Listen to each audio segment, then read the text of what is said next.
Dear sister, hear me out. Every 10 minutes, a woman like you is killed by someone she knows. And you think you are allowed to sit here and say we don't need feminism? Feminism is just a trend, really, a trend that gave you the right to sit here and speak out your opinion, a trend that gave you the right to vote, to own any kind of property, even a bottle of water, even a car, to have a bank account on your own name, to get an education, to wear whatever the hell you want, to have your own name, not just an extension of your husband's, to not tolerate violence. Because marital rape was not a crime until feminism said otherwise. If you didn't know, to leave a marriage that was killing you, to get a divorce by yourself, to even say no. And your dumb ass sits there and speaks out against the very thing that made your voice possible. Hi, my name is Maria and welcome to my channel. Make sure you hit that like button because for small creators, it actually matters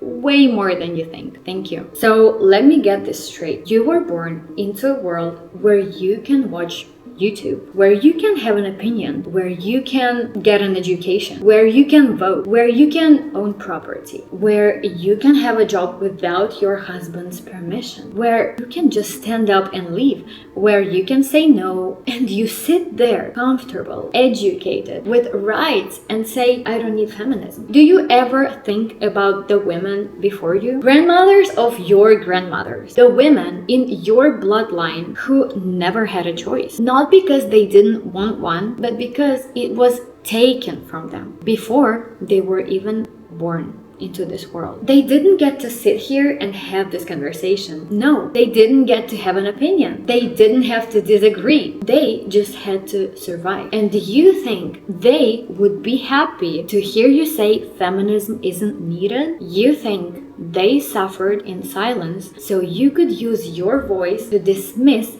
the movement that gave it to you? That's betrayal. Now let's talk some numbers, some facts. The United Nations publishes a femicide report once a year, every November.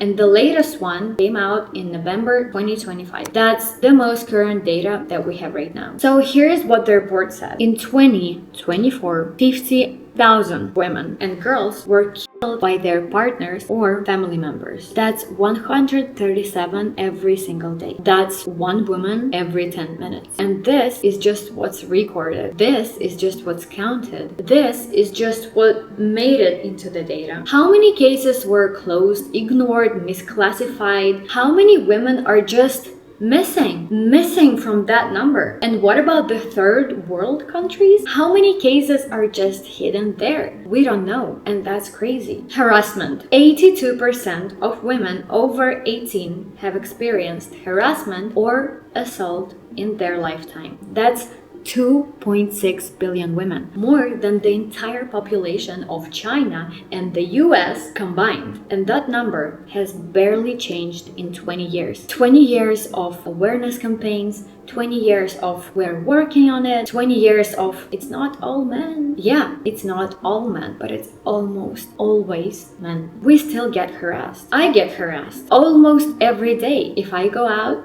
I get harassed. And I want to say something personal. I was assaulted as a kid. A man who had access to our home under the guise of playing, he wouldn't let me go. He was trying to kiss me like an adult over and over again. He touched me in the ways that actually felt wrong. I had that feeling that it was something dirty, but I was like 5, 6, 7, and I never said a word because nobody taught me that I could. That is why feminism matters. Little girls should so be sure that their body belongs to them. They have to know it from day one of being born as a girl, that no one can play around with them like that. Little girls should be very direct about saying no and knowing their boundaries. And yeah, it's not the only serious case in my life, and most women I know, they don't really speak out about that either. If it happened when they were children, they never told anyone. If this happened when they were adults, they never filed a report. Because some are just afraid to get shamed, or because some are convinced that it wasn't a big deal. Some maybe were threatened,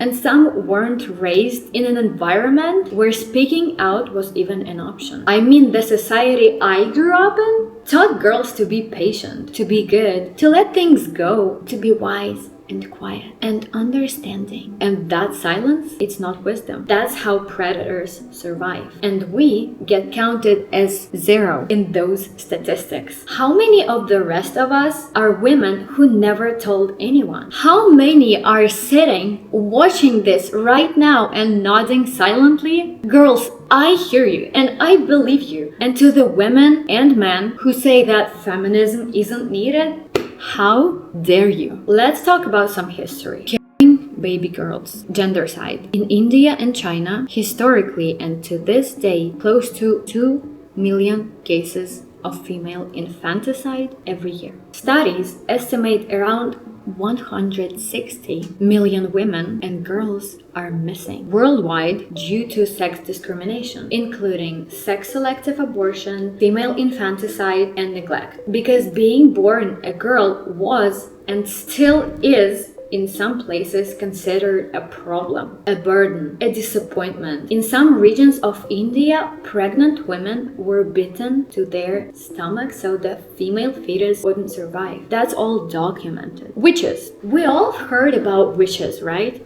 Killing witches. So between 1450 and 1750, estimated 60,000 people were executed for witchcraft across Europe. 80% of them women. In England alone, 90%. They killed women for everything. For knowing too much about something, about medicine or whatever, for living without a husband, for owning something, for having an opinion, for being too old, for being too beautiful, for saying no, for anything. And there was even a handbook, an actual published handbook for hunting women. The Hammer of Witches, published in 1484. It literally said, when a woman thinks alone, she thinks evil. That was the official doctrine. That was just enough to burn you alive. And no, they didn't burn witches. Witches do not exist. They burned women and called them witches just to burn them. Stoning. Have you heard about stoning? I can show you pictures here, but in 2026, stoning, killing people with stones, is still legal in Afghanistan, in Iran, and many more places. Most of the stoning cases, we'll never know about them. It happens in small villages. No cameras, no records. If a man wants to get rid of his wife, if she is too old, if he wants a 14-year-old, he just accuses her of cheating on him. He gets 2 friends to be witnesses. That's it. They calculated it. They wrote it down. It's in the law. When I was preparing for this video, I even found cases when the crime for stoning was owning a cell phone or being raped and going to the police to file the report. A 13-year-old girl was raped by 3 men. She went to the police and they accused her of cheating, even though she was raped, even though she was 13. She was buried up to her neck and killed in front of 1,000 people. 50 men stoned her. And her crime was asking for justice. And those are just a couple of small cases that I can't fit into this video because I don't want to make it too long. But there are thousands, hundreds of thousands cases and many, many more that we will never know about, that were never recorded, that simply disappeared. And you sit there and say feminism isn't needed. And let's talk about what was stolen from us. Not just our safety, our names, our minds, our work. Guess what? There is even a term for that, the Matilda effect, the systematic erasure of women's achievements. It happened so often, they had to come up with a name. Let that sink in. Did you know Mozart had a sister? She was a genius. When she turned 18, her dad said, "Nana Mozart, it's your time to get married. You cannot do music anymore." And some historians say that parts of Wolfgang's early work were actually hers, but we'll never know. There were no cameras at that time. Rosalind Franklin, she took that photo that revealed the structure of DNA, and two men used it without her knowledge. They won the Nobel Prize and she got nothing. And there are so many cases, God, so many writers,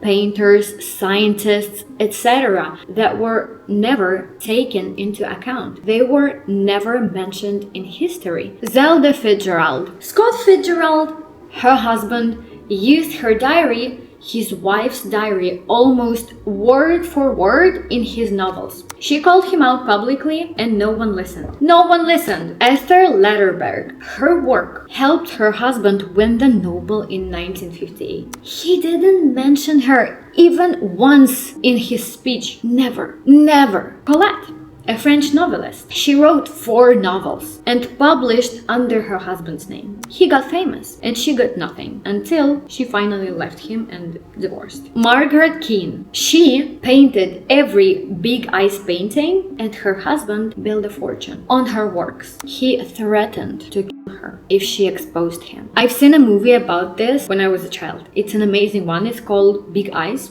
So write it down somewhere. And there is another incredible movie that I watched a couple of weeks ago. It's called Hidden Figures. My husband showed it to me. It's an incredible movie. I don't know why it's not that popular. It's about 3 black women, Katherine Johnson, Dorothy Wogan, and Mary Jackson. They helped NASA send astronauts into space. Their names were rubbing off everywhere. Denied opportunities because they were women, treated as less because they were also black women, but they were the ones who helped to make history, and history forgot their names. Hidden Figures, write it down. And this all, it's not a coincidence. It's a system built to erase us. And you say feminism isn't needed? It's the only reason anyone knows these names at all. There are so many cases that we will never know about. That's just how the world was. And let's talk about contraception. This one gets me. 2 options. Option 1, the pill or the patch for women. Hormones. Every day, for years. Depression, anxiety, weight gain, nausea, a loss of libido, blood clots, migraines, pains, cramps, everything. There are actually around 30 types of birth control for women, and there is only 1, or technically 2, for men. Isn't that crazy? Do I even have to start a conversation about women generally earning less than men? Or we all know that. In many fields, at every level, we earn less. And that gap isn't closing. That is feminism's problem too. And we have to solve it. Objectification. Before that, I was talking about harassment and about 82% of women. But in England, women from 18 to 24, 97% of those women have experienced some sexual harassment. That's basically every woman you know. We experience this every single day. Catcalling, following, smile baby, where are you going? And when you ignore them, they get more pushy or angry, or they laugh. The fucking disrespect. Girls, and some of you still sit there and say, I don't need feminism? Are you out of your mind? You are sitting here with rights, with a voice, rights that women bled for, rights that women died for, and still die. And you are using these rights to say the fight is over? That is not just wrong. That is embarrassing. That is a betrayal of every woman who came before you. Every woman who was burned. Every woman who was silenced. Every woman who died so you could speak. Please stop performing for men's approval. Stop thinking that distancing yourself from feminism makes you more likable or attractive or different. It doesn't. You just look stupid, honestly. Girls, I'm sorry, but wake up. We are sisters. Every single one of us. The woman next to you on the subway, or the woman that you judged for her outfit. We're all women. She is you. And you are her. And I want you to understand something. We are not just women. We are fucking miracles. Our mitochondrial DNA, the genetic code that powers every single cell in the human body, passes only through us, only through the female line. We are literally the keepers of human history. Our bodies can grow a human being inside us, a heart, a brain, bones, 10 fingers, 10 toes, from nothing. Nothing. We are not the weaker sex, and we never were. We are the ones who were made to feel small by people who were terrified of how powerful we actually are, and we fought for our rights. We bled for them. We died for them. And now we have them. Some of us in some countries, but not all of us and not everywhere. So we don't get to stop. No. We have to secure what we want, and we have to expand it. And we reach back for women who are still fighting, still burning, still being silenced. Because a sisterhood that only works for some women isn't a sisterhood at all. We have to do it together. Thank you so much. And if you're at this point and enjoying this video, I have a female reality playlist. You will definitely like it, and I appreciate you. Thank you for watching this video, and I see you in the playlist. Click it. Bye.